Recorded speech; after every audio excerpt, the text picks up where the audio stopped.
உங்க அப்பாட்ட சொன்னீங்க, அவரு கொஞ்சம் என்ன கொடுக்கணுமோ கொடுத்து சம்மதம் வாங்கிட்டீங்க. பண்ணிட்டு அது 10 நாள்ல போனாங்க, கல்யாணம் பண்ணிட்டோம். 6-7:30 முகூர்த்தம் காலையில. அவங்க வீட்டுல ஒத்துக்கிட்டாங்க உடனே. ஏன்னா நாங்க நல்லா கொஞ்சம் நம்ம வந்து நல்ல வேலைக்காரன், வசதி பாக்குறதுக்கு. நான் இப்ப எப்படி இருக்கிறேன், அப்ப எப்படி இருப்பேன், 22 ஏஜ்ல எல்லாம் நல்லா இருப்பேன். அவங்களும் என்ன வந்து ஆசைப்பட்டதுதான் கல்யாணம் பண்ணிக்கினாங்க. ஆனாலும் கல்யாணம் பண்ணாலும் அவங்க வாழ்க்கையில ஒண்ணு நிம்மதி இல்லை. ஆனா அன்பு பாசம் பண்ணுவேன்னா அப்போ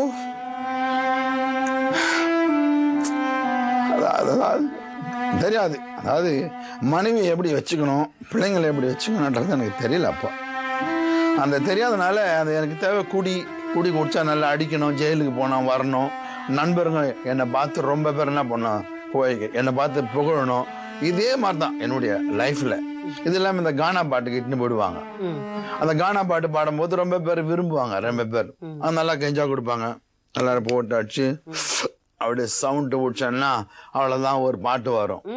மாம்பழம் விக்கிற கண்ணம்மா மனசுக்குள்ள என்னம்மா, மண்ணாதி மன்னரை கட்டிக்க சம்மதமா, உனக்கு ஸ்டைல் வர கிங்காப்பு கிங்கு கட்டிக்க சம்மதமா, காஞ்சிபுரம் செல்ல கட்டி கோடம்பா கரவிக்க போட்டு கும்மாலம்மா நடந்து வராளா, என் கண்ணம்மா மல்கோவா போல இருந்தாளா. அந்த பாட்டு அப்படியே பாடும்போது சில பேர் ரொம்ப இன்ட்ரெஸ்டா முன்னோடி நீங்கன்னு சொல்லலாமோ. கானா பாட்டு என்ன நல்லா பாடுவேன். குன்றத்தில பூ முடிச்சு கும்மாலம்மா கும்மி அடிச்சு கொஞ்சங்கிளி போல வந்த அஞ்சல உன்னை கோயில கட்டி கும்பிட போற நெஞ்சில. இதெல்லாம் இப்ப சினிமால வந்திருக்குல்ல. நாங்க பாடின பாட்டு தான் சினிமால தூக்கி போடுறாங்க. இப்ப கூட ஒரு பாட்டு பாடினேன். பூ வைக்கிற பொன்னம்மா என்ன கொஞ்சம் நீ பாரம்மா, உன் அழகுல நான் மயங்கி நொந்து நொந்து போனமா, நொந்து அப்படியே வருங்களா? அப்படியே ஒரு அப்படியே பாட்டு வருமா? ஆட்டோமேட்டிக்கா. அதாவது நம்ம பாடல்னு சொல்றது வந்து மனசுல ஒரு கற்பனை தான் வரும். இது பாடினா இப்படி இருக்குமா, அப்படி பாடினா இப்படி இருக்குமான்னு. ஆனா இப்பெல்லாம் பாட்டெல்லாம் பாடணும்னு சொன்னா அந்த பாட்டெல்லாம் விட்டுட்டு வேற மாதிரி பாடுறேன். மனிதன் பாடுகின்றான், போதையில் ஆடுகின்றான், இறைவன் படைத்ததை விதி என்று நினைக்கின்றான், இறைவன் படைத்ததை விதி என்று நினைக்கின்றான். மனிதா ஓ மனிதா, மனிதா ஓ மனிதா, தினமும் குடிக்கின்றான், மனைவியை அடிக்கின்றான், பொழுது விடிந்ததோ அதை நினைத்து அழுகின்றான். அவன் தான் அடிக்கிறான், அவன் தான் உதைக்கிறான், அவன் தான் கிழிக்கிறான். எங்க மனைவி வருவாங்க, பார்க்க போறீங்க பாருங்க. இங்க வந்து 18 தையல் இருக்கும், இங்க 6 தையல் இருக்கும். தெரியல அப்போ. ஆனா இப்போ பார்க்கும்போது அந்த வடு இன்னும் கூட கரெக்டா இருக்கும். இப்போ கூட பார்த்தேன், சரி பிளாஸ்டிக் சார்ஜர் பண்ணலாமான்னு. அப்புறம் இது ஒரு சாட்சியா இருக்குமே, மக்களுக்கு ஒரு விட்னஸா இருக்கும்.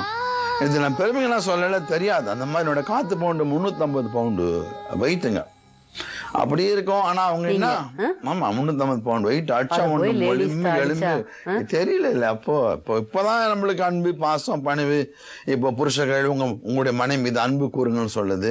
அன்னைக்கு யாரும் எனக்கு அந்த அன்புன்னா என்னன்னு தெரியாது. 4 உரை 2 போற உள்ள போனா நான் துவர மாதிரி நான் இருந்தேன். அப்படி என்ன தெரியும் எனக்கு, எதுவுமே அந்த பழகதான் தெரியல. இப்படி இந்த கானா பாட்டு பாடிருந்தோம். அடிக்கிறப்ப தாதாவா இருந்தேன்னு சொன்னீங்க இல்லையா, ஆட்களை அடிக்கிறப்ப பாட்டு பாடுவீங்களா?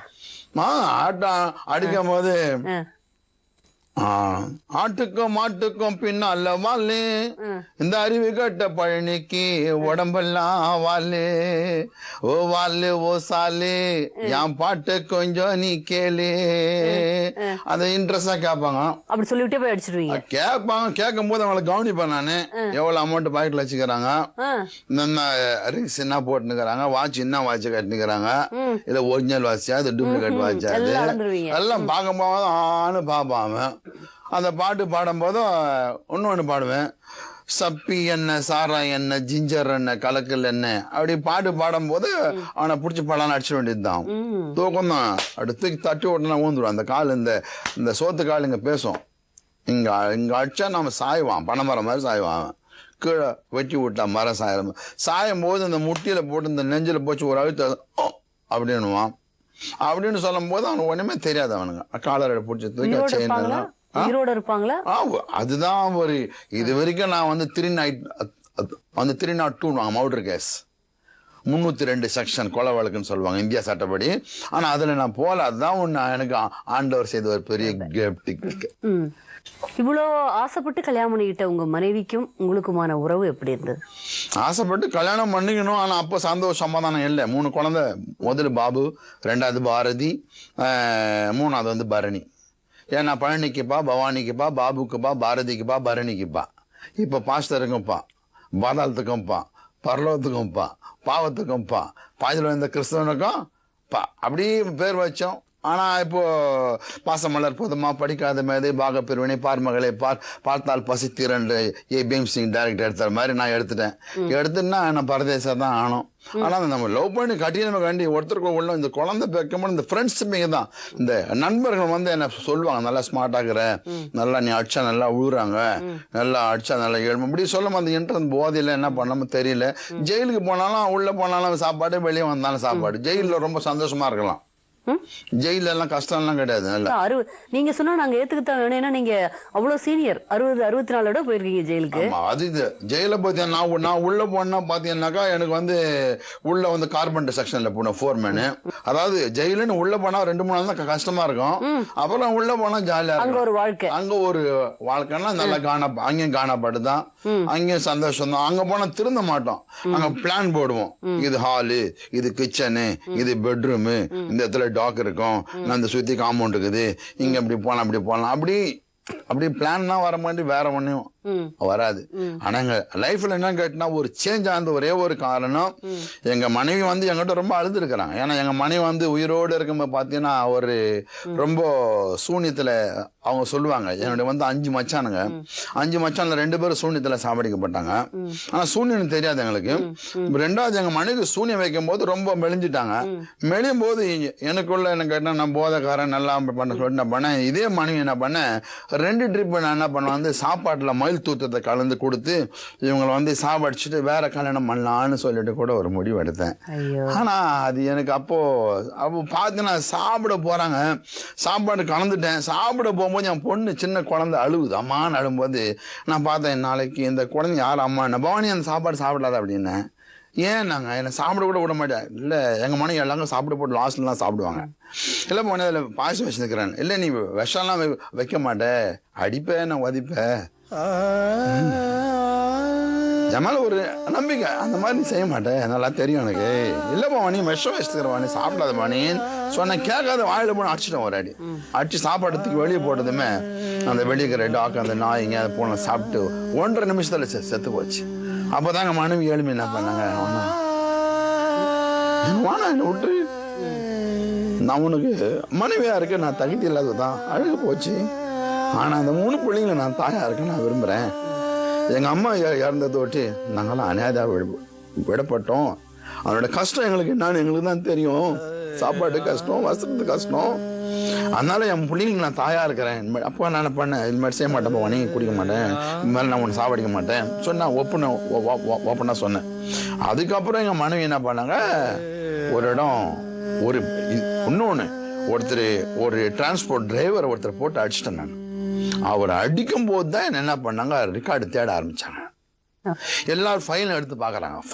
ஃபைல்னு சொன்னாக்கா அவங்களுக்குன்னு ஒரு ஃபைல், எங்களுக்குன்னு ஃபைல் போட்டுருவாங்க. எங்க போனா அந்த ஃபைல் சாவர வரைக்கும் முடியாது. அந்த ஃபைலை பெரட்டும் போது அந்த நேரத்தில் அந்த டிரான்ஸ்போர்ட் டிரைவர் நான் அடிச்சிட்டேன் இல்லைங்களா, அவர் வந்து அங்க கேஸ் கொடுக்க வராங்க. அப்பதான் வரும்போது அவர் வேற கவர்மெண்ட் சர்வெண்ட் வேற.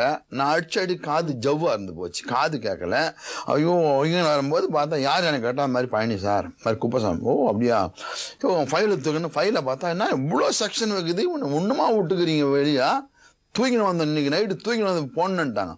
அந்த நேரம் பார்த்து அந்த நியூஸ் என்ன பண்ணாரு, எங்க ஊர்ல ஒரு தலைவர் ஒருத்தர் வந்து எனக்கு கொடுத்தாரு.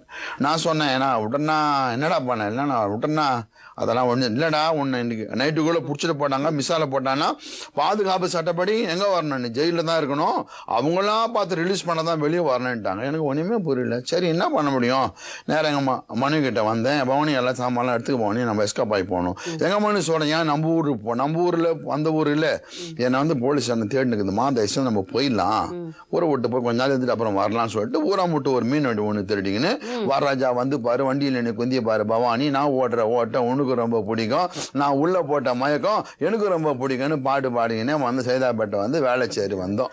சொல்வதெல்லாம்